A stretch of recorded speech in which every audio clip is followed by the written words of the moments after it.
Magandang hapon mga ka-farmers, mga ka-viewers. Time visit sa farm 2 natin. Tapos namutol po kami ng kawayan, no, para pang pusti sa ating ampalaya. At saka talong at kamatis na itatanim din eh. So ito, malinis na, oh. Napakalinis at saka napakaluwang pa.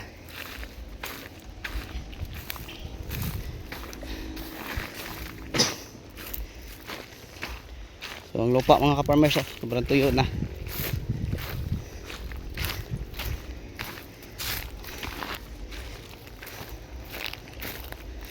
So ang itatanim natin din, i-share ko lang po sa inyo, ampalaya, kamatis at saka talong. So yun po ang ating una o balak itanim. So dini banda itanim natin talong. Ito mga ka-farmers, na luwang ito talong. Yan, ang tataniman ng talong. Okay din. Simula din sa may kahoy na chiko, papunta yun sa ipot ng manok. Simula sa dulo na yon, papunta dyan sa isang dulo hanggang sa baba dyan, no, sa hindi nararo ay ampalaya. Tapos simula sa ipot ng manok papunta dun sa kalsada, sa highway, ang itatanim natin doon ay kamatis. So yun po ang mga gulay na balak nating itatanim. Then, tapos mga ka-farmers, pag halimbawa ito'y may nakatanim na at saka spray dilig na lang, tapos maabutan ng ulan, yung sa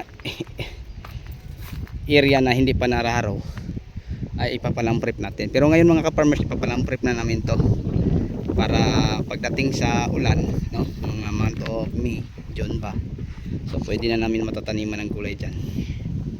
Kasi balik lang may tanim dyan, mga palaya, kamatis at saka talong, no.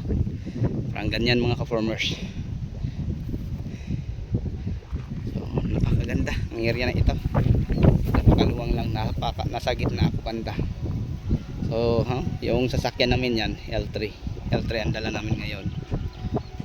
Ayan. So yun, hindi naararo. Ang naararo din siguro mga ka-farmers, mga 5 kalahati. Tapos dini banda hindi pa nararo, nasa mga 4 siguro, 3 ba. Then meron sa kabila mga 3 hektarya din dire.